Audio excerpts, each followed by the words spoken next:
Bonjour. Alors j'ai un devoir immense, c'est de vous présenter la route de la soie. Donc ça devrait prendre 2 à 3 heures normalement, parce que c'est un sujet quand même assez important qui est là depuis des années et des années. On va essayer de le réduire, et pour le réduire, on va se contenter de présenter silkroad.com, qui est une start-up qui a maintenant 8 ans d'existence, qui a développé en fait un certain nombre d'outils pour aider au management et au RH. Ces fondateurs avaient déjà une expérience de création d'entreprise, et c'est intéressant par rapport à certaines des présentations, on voit plutôt des prototypes. Là, on est sur un domaine où il y a un véritable produit. Ils ont également pris la peine de s'entourer d'un board où ils peuvent trouver un certain nombre de ressources, tant financières que de relations, pour pouvoir développer leurs applications. Aujourd'hui, silkroad.com a un chiffre d'affaires d'environ 35 millions d'euros, ce qui signifie qu'ils ont trouvé des clients. Ils sont 400, ce qui est aussi un élément important après 8 ans. Et ils ont eu un développement international qui a commencé par l'Asie, contrairement à d'autres sociétés qui préfèrent s'orienter vers l'Europe, sachant que eux, étant américains, ils avaient le choix, donc ils ont commencé par l'Asie, et aujourd'hui ils sont en Europe. Leurs clients, qui sont quelques milliers, sont plutôt des petites et moyennes entreprises si on le regarde à la française, mais également quelques grandes sociétés de Fortune 500 ou des sociétés toutes petites qui utilisent certains de leurs produits parce que ça leur suffit. Donc en fait, c'est une société qui, au bout de 8 ans, a eu ce qu'on peut appeler un beau début, qui maintenant va devoir aller un petit peu plus loin et continuer à apporter. Ce qui fait un petit peu l'originalité, c'est de s'être focalisé sur tout ce qui est talent management, insertion de nouveaux talents dans l'entreprise, recherche de talents et management de ces talents. Cette approche, elle reposait sur un pari qui était de mixer, il y a 8 ans, des nouvelles technologies avec une expérience RH assez importante. Donc du coup, on se retrouve également avec la possibilité. Pour eux, c'était leur volonté d'essayer d'avoir un partenariat avec des sociétés clientes pour pouvoir leur proposer au fur et à mesure tous les éléments, tous les supports possibles pour améliorer leur management des talents. Sur cette base, ils ont développé quelques outils au nom sympathique du type Red Carpet ou bien Green Light. On voit un petit peu le bénéfice attendu. Et le dernier outil, c'est celui qui va être présenté aujourd'hui, il s'appelle Point. Point est destiné à travailler sur les digital leaders.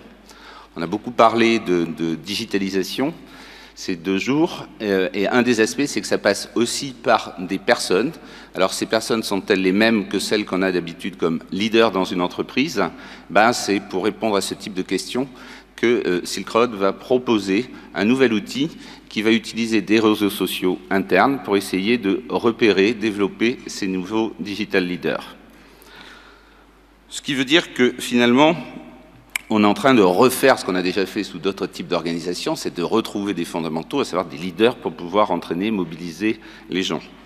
Mais au-delà de ce que ça pose comme problème de comment on mesure l'influence, comment on définit ces leaders, comment du coup on peut les repérer, il y a aussi d'autres questions parallèles que le premier thème qu'on a vu là sur les syndicats aborde lui aussi. À savoir, qu'est-ce que ça veut dire pour l'organisation quand on met en place ces réseaux? Qu'est-ce que ça veut dire pour les gens? Est-ce qu'il faut le changer? Est-ce qu'il faut l'adapter? Mais aussi, comment on fait pour protéger la vie privée sur le lieu de travail? Puisque dans ces échanges de réseaux, il y a aussi des éléments qui ne concernent pas automatiquement tout le temps le travail et les tâches qu'on a à faire. Et enfin, comment on redéfinit l'équilibre qu'on voit dans toutes les entreprises entre, d'un côté, les RH, dont c'est le métier de s'occuper de la carrière des gens, mais aussi le manager, dont c'est une préoccupation, et enfin le salarié. Est-ce que ces réseaux sociaux, ces nouveaux types d'utilisation bouleversent ou redéfinissent cet équilibre-là? Je vous demande d'accueillir Brian Platz qui va nous faire sa présentation. It's not hard to find Brian Platz on social networks. He's everywhere. As a co-founder of Silk Road, a human resources software firm, Brian is passionate about making connections. With Point, Brian and his colleagues have developed a compelling tool to help businesses manage their talent. It's a place for employees to share their views and knowledge. Point tracks everyone's posts and identifies the content that generates the most comments and interest. The goal is to spot which employees have the most influence on a topic, information that HR managers will treasure. Some people aren't so keen on the idea, but Brian's convinced that everyone has something to gain. Businesses learn more about their employees and their skills, and employees take control of their reputation and progress by sharing their knowledge. Measuring everyone's influence, for Brian, it's the way forward. Well, c'est vraiment un honneur d'être parmi vous à l'UNESCO et de bénéficier de cette reconnaissance de la part de NetExplo pour notre produit Point. Aujourd'hui, je voudrais vous parler de l'avenir du travail tel que nous le voyons. Cet avenir, pour nous, il est vraiment lié à la technologie. Nous allons donc parler de l'un de nos derniers produits, Silk Road Point.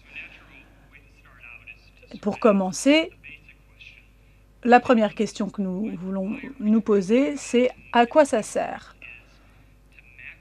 Le but, c'est d'essayer de maximiser le talent qui existe au sein d'une organisation pour que les individus aient la capacité de réaliser ce dont ils ont le potentiel, ce qui devrait plaire à tout le monde. Silk Road, on dit travailler heureux. Travailler et être heureux, pour de nombreuses personnes, c'est un oxymoron. Et nous avons essayé de répondre à ce problème en essayant de séparer, d'une part, nos clients et nos acheteurs, nos clients directs. La plupart du temps, ce sont les RH, les directeurs des entreprises, mais pour nous, ce ne sont pas nos clients. Nos clients, ce sont les employés de ces organisations, ce sont eux que nous visons. Si nous pouvons répondre aux problèmes des employés, maximiser leur performance, nous aurons répondu aux problèmes de tous les autres acteurs. Nous avons donc utilisé cette philosophie, nous l'avons appliquée à tous nos produits. Nous avons de nombreux produits, mais ils se divisent en deux catégories principales. D'une part, l'acquisition des talents. Il s'agit donc de trouver de bons candidats, de les recruter. Et la deuxième partie concerne le développement du talent. Comment maximiser la performance des individus au sein de l'organisation. Nous avons donc pris cette idée de vraiment cibler l'employé et l'avons appliquée à l'acquisition des talents avec une grande réussite. Au fil des ans, nous avons essayé d'appliquer la même idée à l'aspect développement du talent, l'idée de la gestion continue du talent. Ce qui est un peu frustrant pour nous, c'est que malgré tous les efforts que nous déployons, nous avons du mal à réaliser cela. On applique les mêmes processus que toutes les entreprises de gestion de talent et nous réalisons que finalement, ça n'a rien à voir avec l'employé. Finalement, ce qu'on garde en vue, c'est toujours l'entreprise et pas l'employé. Donc nous nous sommes dit qu'il fallait vraiment totalement repenser à cette question. La question fondamentale, c'est que si le processus de gestion de la performance des talents ne fonctionne pas, ce n'est pas la bonne façon de mesurer le talent au sein des entreprises.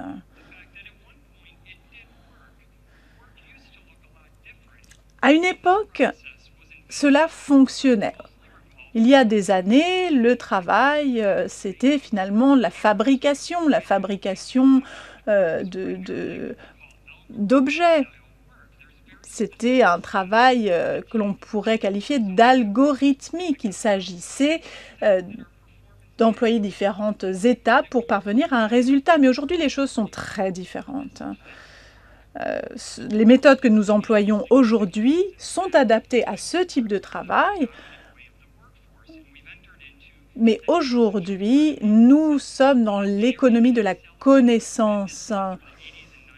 C'est là un domaine qui n'a cessé de croître depuis les années 80-90. Et aujourd'hui, les économies mûres, dans les économies mûres, cela représente plus de 70% de la main-d'œuvre qui ne font plus de travail algorithmique, mais qui font du travail heuristique, c'est-à-dire qui demande de la réflexion. Il n'y a pas de résultat défini. Il faut utiliser son raisonnement, son expérience pour parvenir à un résultat.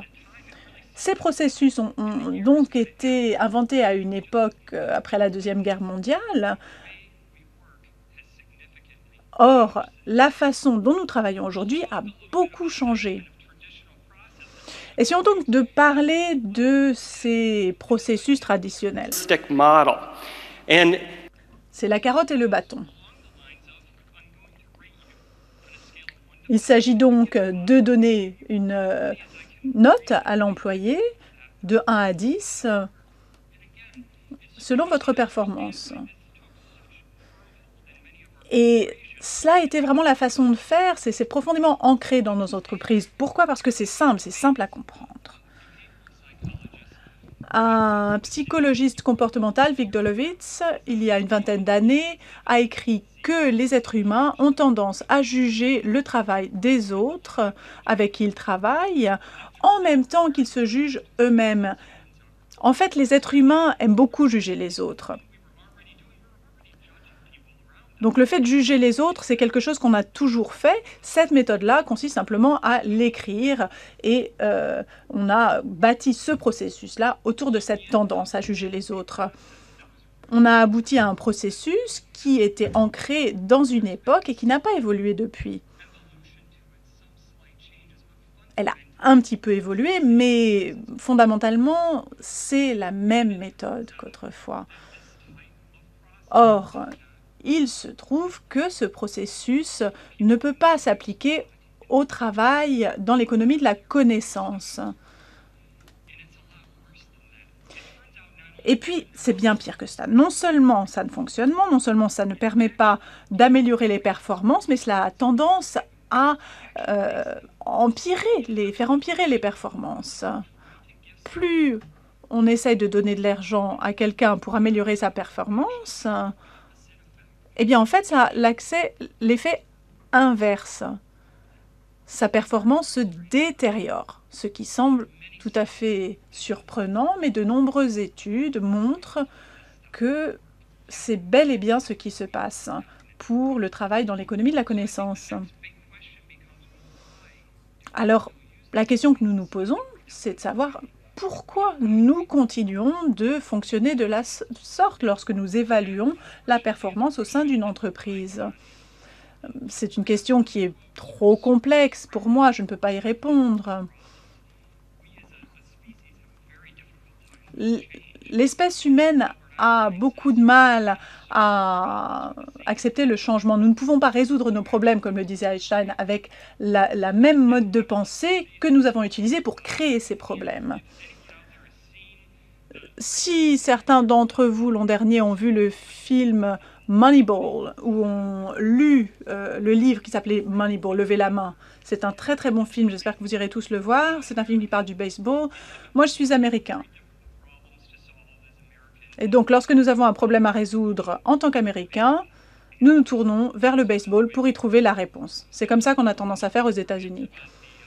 Moneyball, c'est une histoire très intéressante au sujet d'un jeu à Oakland.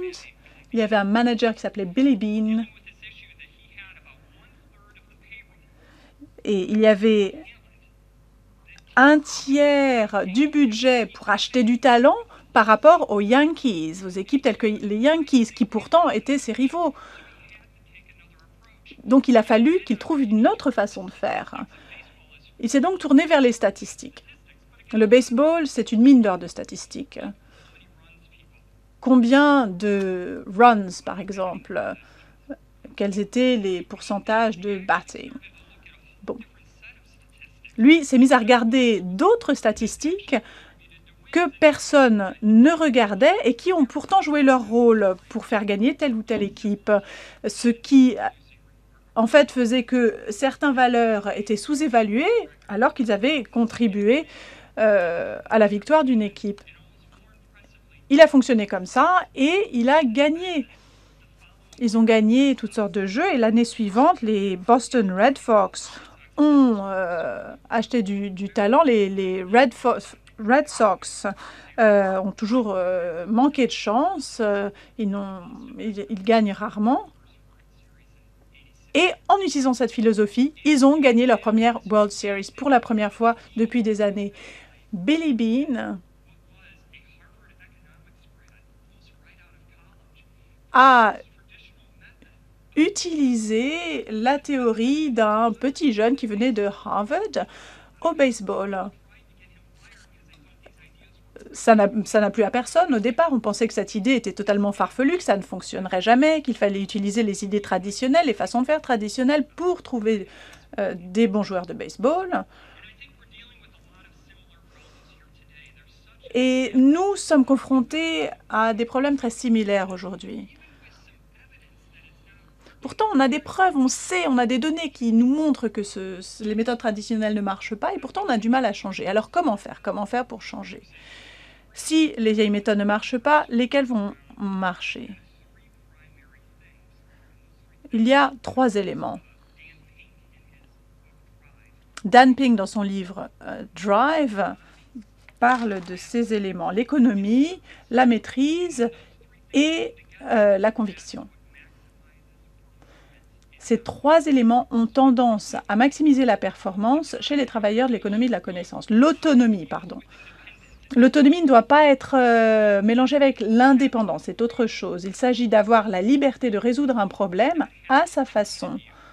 Il ne faut pas que l'on vous dicte la façon de résoudre les problèmes. Donc il faut trouver votre propre chemin avec les personnes qui vont vous aider à les résoudre et dans le temps qui vous semble adapté. Il existe une étude de l'université de Cornell faite sur 320 petites entreprises, dont 160 ont utilisé un cadre autonomie pour gérer leur entreprise. Les autres ont utilisé l'approche beaucoup plus hiérarchique et les résultats, la différence de résultats entre ces deux groupes est étonnante. Le groupe autonomie a eu des résultats 4 fois supérieurs à l'autre groupe, le groupe qui a utilisé les méthodes hiérarchiques. Et en plus, les employés n'ont cessé de changer. Mastery is this sort of basic human. La maîtrise, c'est le besoin de vouloir améliorer sa performance, de mieux faire les choses, d'apprendre à jouer d'un instrument de musique, d'apprendre à mieux faire la cuisine. Si vous avez des enfants, vous verrez qu'aussitôt que les enfants sont nés, ce qu'ils cherchent, c'est d'essayer de se perfectionner. C'est vraiment un instinct chez l'homme. Au fur et à mesure que l'on s'améliore, cela stimule les mêmes parties du cerveau que celles qui stimulent le plaisir chez l'être humain. Donc si l'on peut essayer d'utiliser cette fonction, cela aura un grand effet sur la créativité. La motivation, c'est devenu quelque chose de très important pour toutes les entreprises, quelle que soit leur taille. Si les employés croient en le but, en la conviction de cette entreprise, et ils vont mieux travailler, cette entreprise va mieux vendre ses produits. Et c'est là quelque chose de plus important pour l'acquisition des talents. La nouvelle génération de travailleurs, pour eux, le facteur le plus important lorsqu'ils choisissent un travail, c'est le sens du travail. Le sens est plus important que le salaire, que les différents avantages et que l'équilibre entre la vie professionnelle et la vie privée. Pour les nouveaux diplômés, le sens de leur travail, c'est ce qu'il y a de plus important. Donc on voit de nombreuses entreprises qui adoptent ce principe. Donc on utilise ces idées et on les applique avec les nouvelles technologies. C'est ce que nous faisons avec Point. Je vais vous montrer un petit peu comment cela fonctionne. Ce que vous voyez ici, c'est la page d'accueil de Point. Point est en partie un réseau social, un outil de collaboration, un outil de gestion, mais je vais me concentrer sur l'aspect le plus polémique. C'est l'idée de l'influence des individus. Ce que voit Michael, par exemple, chez lui, c'est qu'il peut avoir accès aux différents... Il peut apprendre ce que font les autres, par exemple. Mais regardez le cercle, influence. Ce que l'on voit ici, c'est l'influence qu'il a pu acquérir. Vous avez des petites bulles d'influence. Son diagramme d'influence, son graphique d'influence. Ce que l'on voit, c'est les différentes compétences qu'il a cataloguées dans son profil. Donc, c'est lui qui a décidé des compétences. Et la taille de ces bulles de compétences représente la quantité d'influence qu'il a dans ces différentes sphères. Et cela nous permet de faire toutes sortes d'autres choses lorsqu'on a cette information. Les petits points bleus sur la droite, cela montre les personnes que Michael a influencées, ce qui nous montre comme les connaissances circulent au sein de l'entreprise. Et cela nous montre les contenus les plus influents que Michael a publiés. Michael s'intéresse, voudrait développer l'une de ses compétences. Alors, vous pouvez cliquer l'une d'entre elles sur l'interface.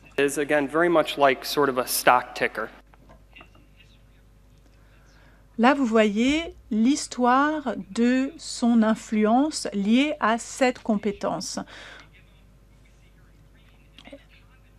Il y a également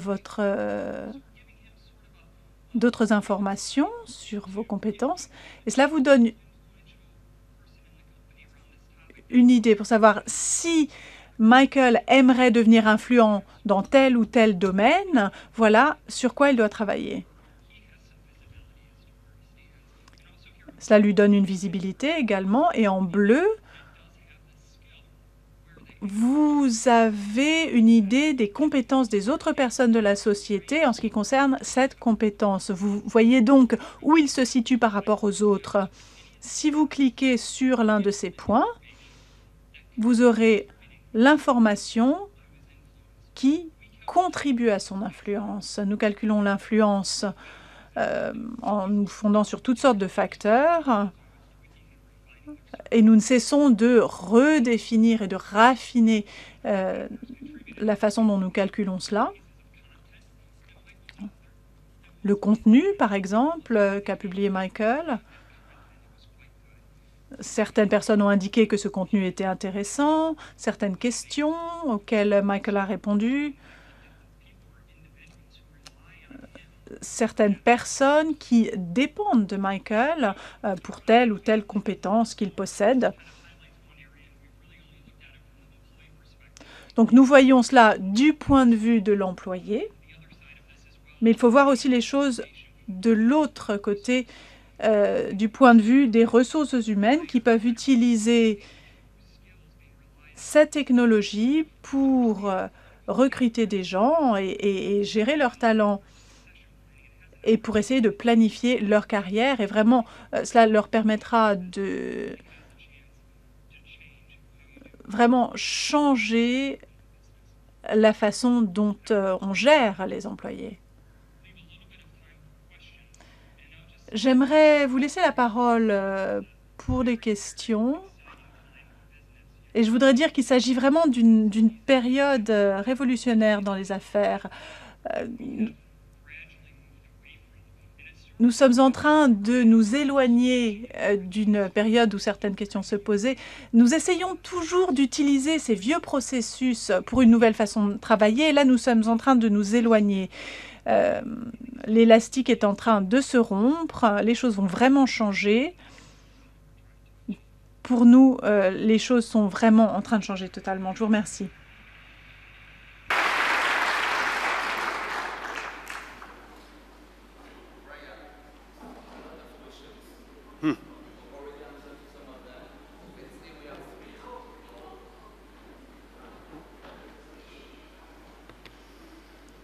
Oui, ok. J'ai dit que nous avions de nombreuses questions. Vous avez déjà répondu à certaines d'entre elles. Des questions techniques. Pour les questions techniques, on peut vous contacter directement sur le modèle d'influence, etc. Nous avons toutes sortes de questions liées à la crédibilité. Êtes-vous sûr que cela fonctionne? Êtes-vous sûr qu'il ne serait pas possible de contourner cet outil et d'essayer de tricher, de donner l'impression qu'on a beaucoup d'influence alors qu'en fait on n'a pas fait grand-chose? Et certaines questions sont liées aux conséquences sur l'organisation, à l'adaptation qui sera nécessaire pour les entreprises. Est-ce que nous savons que cela fonctionne? C'est un outil que nous avons mis en place autour de l'idée de l'économie de la connaissance. Est-ce que cela va marcher pour le travail algorithmique? Non, probablement pas. Mais pour l'économie de la connaissance et les employés dans ce cadre-là, oui, cela va fonctionner. Parce que c'est vraiment un concept qui va maximiser les performances pour ces employés-là. Il s'agit maintenant de raffiner la façon dont nous calculons l'influence. On n'a pas de réponse très nette, de notes toutes simples. Nous essayons plutôt de regarder les tendances. Avec les tendances, on peut traficoter le système et on ne peut le faire qu'une seule fois. Ça ne peut pas durer longtemps. On rencontre toujours beaucoup de scepticisme en ce qui concerne l'Internet. Pourtant, on finit par être obligé d'être honnête sur l'Internet. Et on finit toujours par se rendre compte que les gens trient. Je ne crois pas que ce soit un problème vraiment important.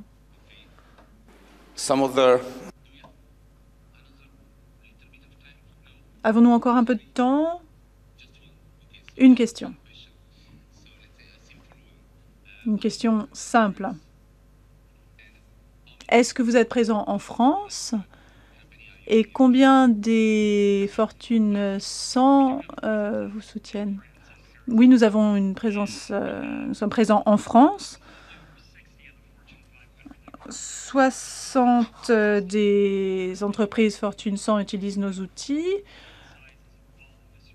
Et parmi nos clients, il y a vraiment des entreprises de toute taille et de toutes sortes.